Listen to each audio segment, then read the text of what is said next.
So this theory goes back to that ancient memory of superiority.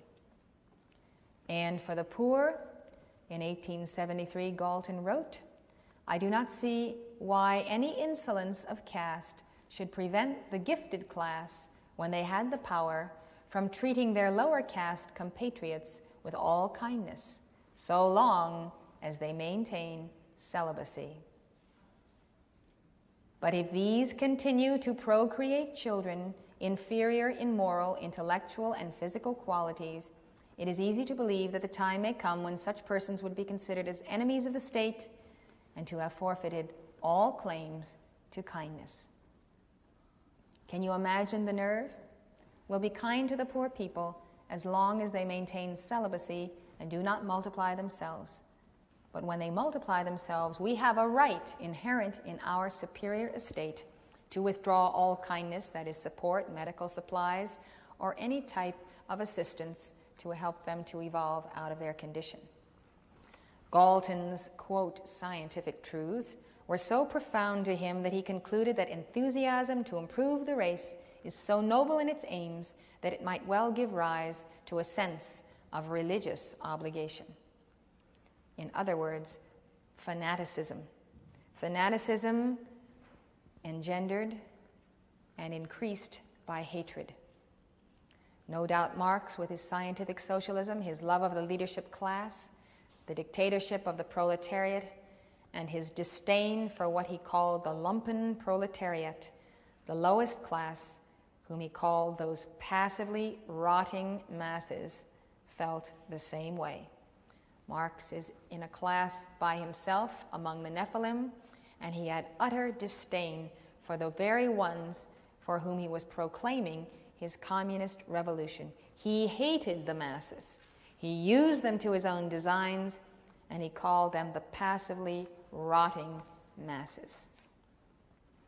Great benefactor of the Soviet Union is a people hater. As early as 1912, fervent adherents of Galton's eugenic creed included both Prime Minister Winston Churchill and Harold Laski in England, Theodore Roosevelt and Franklin Delano Roosevelt in the United States, and soon scores of others throughout the upper echelons of American and English society. The nations which were ultimately most influenced by Galton's doctrines were the United States and Nazi Germany. Charles Darwin did not apply his theory to human society in a systematic form. That was done by Herbert Spencer, another archdeceiver in this chain. Spencer, S-P-E-N-C-E-R, a philosopher whose impact on modern society is widely underestimated. All the serpents are underestimated because he is considered of little importance today. By the time Darwin had published Origin of Species, Spencer had already written along evolutionary lines in his essay, Progress, Its Law and Cause, published in 1857. It was Spencer, not Darwin, who coined the term survival of the fittest. Survival of the fittest. It's commonly used in conversation today. It has an insidious point. It means the super race has the right to survive, since they are obviously the fittest. They have a right to survive inherent in nature's laws, and therefore one must not interfere with the non-survival of those who are not fit.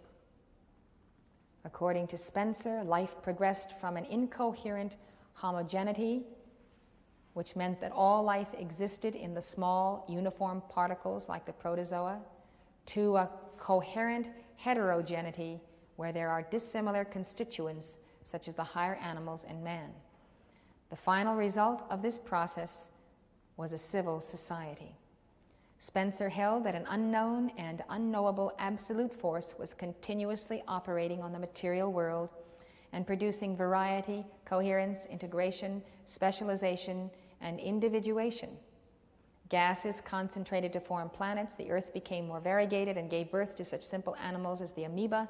Man evolved from less complex species and at first lived in undifferentiated hordes. Various social functions were developed so that there were priests, kings, scholars, workers, and so forth. and knowledge was differentiated into the various sciences. In short, along with all other changing things, human societies evolved from undifferentiated hordes by means of increasing division of labor into complex civilizations. Spencer believed the social order evolved along the same lines as the biological order. He applied the principles of biological evolution to the social spheres. This became known as social Darwinism. During the late 19th century, Spencer's ideas were used to justify the wealth of the elite and the poverty of the lower classes as the outworking of natural law, the survival of the fittest. According to Spencer, biological evolution had occurred through the unregulated competition of individual organisms and species for the scarce necessities of life. Unfit individuals and unadaptable species died or became extinct, leading to vigorous species and the eventual emergence of man. In just such a manner, reasoned Spencer, unregulated competition among men had led to social and economic progress and the rise of the most able to positions of power and eminence. For progress to continue, unregulated competition must continue. So those at the bottom of the social ladder were there because they were inferior or unfit to engage in social life. To aid them would retard their extinction, hence retard progress itself. This becomes a rationale for anti-love and the failure to uplift those who have less ability than oneself. Spencer offered an evolutionary rationale for low wages and subhuman working and living conditions.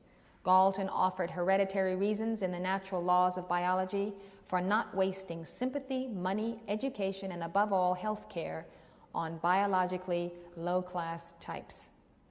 Beginning at the turn of the century, the robber barons, the social Darwinists, and the eugenicists, whose American societies and circles had interchangeable directorates and memberships, started to press for the compulsory sterilization of the mentally ill, the feeble-minded, the epileptics, habitual paupers and criminals, and other dysgenic types, those whose genes are detrimental to the hereditary qualities of a stock or are biologically defective or deficient.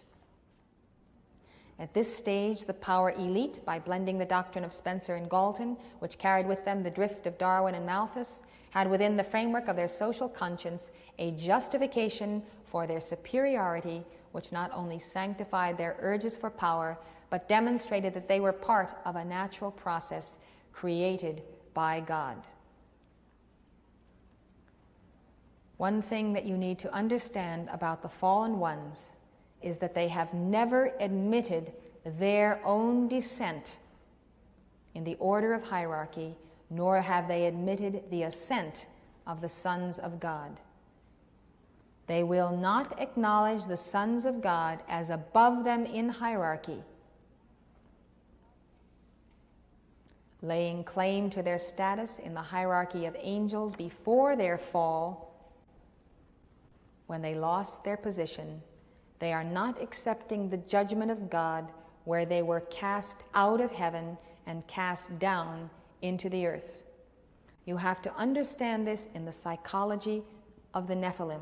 The power elite have never accepted the judgment put upon them by Almighty God.